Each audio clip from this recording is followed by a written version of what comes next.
tonight at 5. Rebound on Blake Street. Come on down, get some libations, enjoy the game. The boys of summer are back at Coors Field. Who cares if they're good or not? Fans are happy to be back at the ballpark. Businesses are happy to cash in. Yeah, I made more in the first 5 minutes than all of last week. Tonight, Ball Arena is the latest spot to offer vaccine appointments, and people are starting to figure out who will be allowed back in the office. It's smiles, it is. It's just starting to feel like, okay, it's business as normal. For many businesses, this opening day feels like opening day. Our economy is sound and we're ready to go back to work. It is all hands on deck in downtown Denver for one of the most anticipated opening days in Rockies history. The team is young, they could be feisty, they could be one of the worst in the majors, but it doesn't matter. Blake Street businesses thrive when Coors Field crowds are buzzing, and this is the moment they've been waiting for. Denver7's team coverage begins with Ivan Rodriguez, who watched fans flock to an area that was quiet for most of 2020. It really is a scene that we haven't seen in a long time here. People were enjoying themselves, walking their way to Coors Field. And along that process, they stopped at a lot of restaurants along the way. For those businesses, it meant everything, having customers walk back through their doors. Tomatoes? Yep. And pickle? Yeah. For Jeremy Williamson and Ballpark Vienna Beef, Cool, enjoy guys. opening day came at just the right time. I made more in the first 5 minutes than all of last week. Because for the last year, like many businesses across Denver, it's been a struggle to stay afloat. It's a long, quiet year. We was really slow. We had a homeless camp out here and stuff, so it's good to be back. It kind of feels like we're alive again. Even for people who don't plan on going inside Coors Field. And then the last thing's celery salt.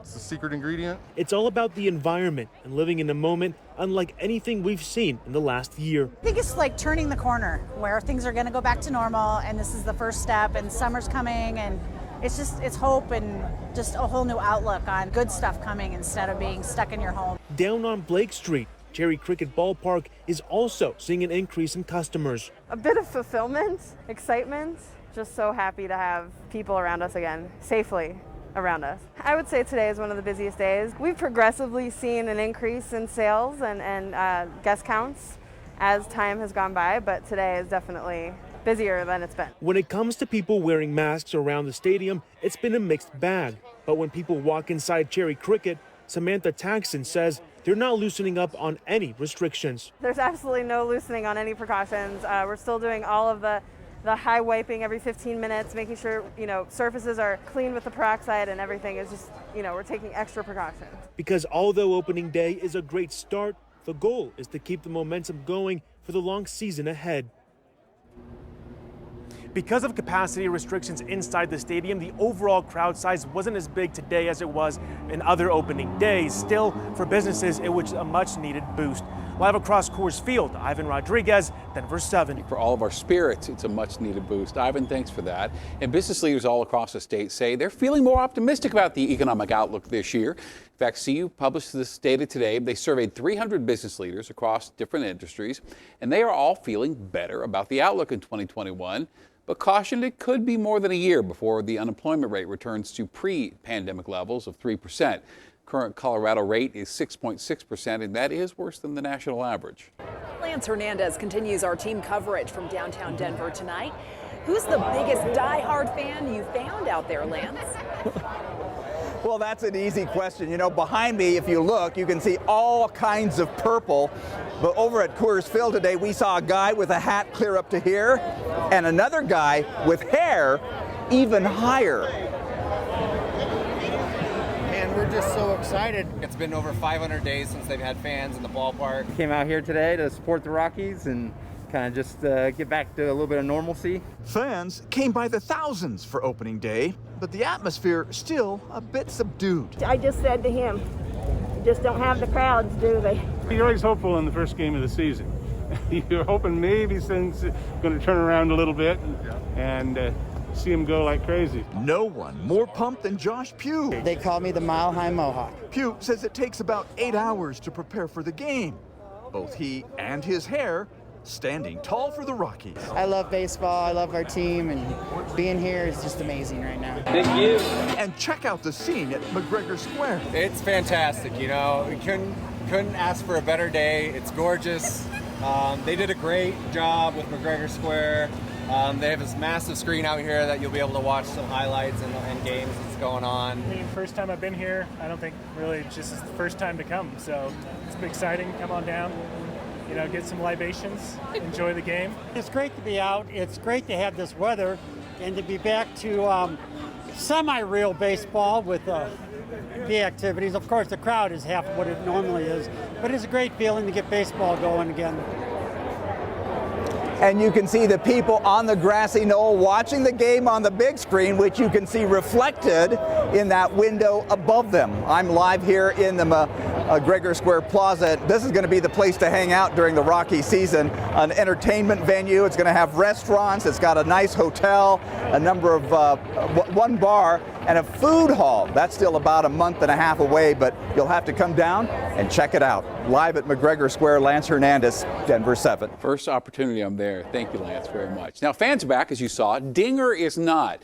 As part of the Rockies' official COVID protocol, we are told Dinger will not make any in-game appearances, though he could return if the restrictions loosen. Denver 7 Sports Director Lionel Bienvenu is downtown tonight with a look at the Dinger-free action on the field. Lionel.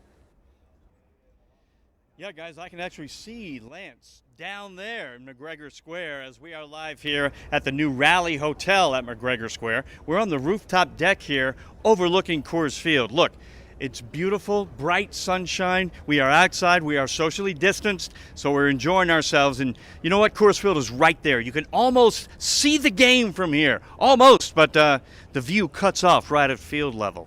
Genius. Anyway, look. The Rockies and Dodgers going on right now behind me. Let's take you inside the field and see what is going on. Before the game, the pageantry, the pomp, the circumstance, they introduced the two most popular players. That would be Trevor Story and Charlie Blackmon. Over 21,000 in the house today. I tell you what, talked to lots of fans today. Talked to them. There were a lot of them angry at owner Dick Monfort and GM Jeff Bridich. At the moves they made, but also excited, happy to be here for opening day, cheering on the Rockies players from the club seats to the rock pile to the rooftop. Today's special no matter what the future holds. All right, wouldn't you know it, one of the strangest plays in recent baseball history happened in the third inning. Cody Bellinger smashed one to left. Raimel Tapia went for the catch and got it. Nope, the ball popped out of his glove over the fence for a two-run homer. But wait, Justin Turner thought it was an out, so he ran back to first. Bellinger passed him in there, so Bellinger's out. Turner would score. The Dodgers took the lead 1-0. It was crazy. Now bottom six tied 4-4. Chris Owings scores C.J. Cron. Not exactly superstars or household names, but getting the job done. The Rockies led 5-4. Right now they've busted it wide open. It is 8-4 in the seventh inning. The Rockies beating the Dodgers and Clayton Kershaw 8-4. If this holds up, it would be huge.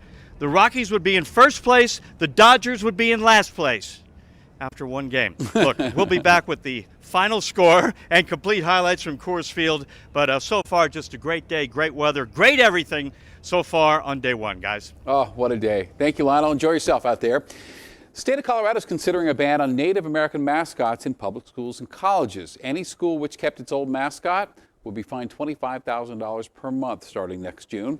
Now, Maine already has a similar ban, and this year, 2 Colorado schools have already willingly dropped their Indian mascot.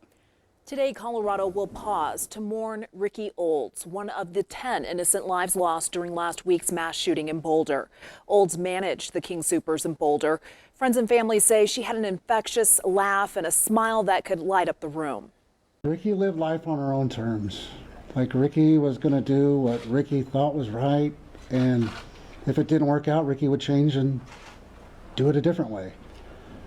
Ricky didn't care about if people judged her on her hair color or how many tattoos she had. The Olds family is inviting the community to pay their respects at a public viewing tonight from 6 to 9 at Chris Mortuary in Boulder.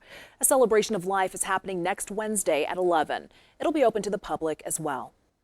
The Colorado Healing Fund raised more than $2 million in less than 2 weeks for the victims of the Boulder shooting. You can give by visiting coloradohealingfund.org or texting Colorado to 20222 to make a $20 donation through AT&T. Lakewood police say one of their agents shot and killed a man early this morning after a standoff that lasted several hours. That man, as of right now, has not yet been identified. Lakewood PD says he threatened a neighbor with a gun about 3 this morning. Then SWAT showed up. The guns wound up being airsoft weapons. He fired on SWAT, by the way. Jeffco's critical response team now is investigating. A perfect day for baseball today, and even more fair skies ahead. Plus, as more people get a shot in the arm, businesses lay out who will be allowed on the job. And an update on the mass shooting in California, where a child was among the victims. Then the police came, and then I heard a few more gunshots go off, and then there was like a lot.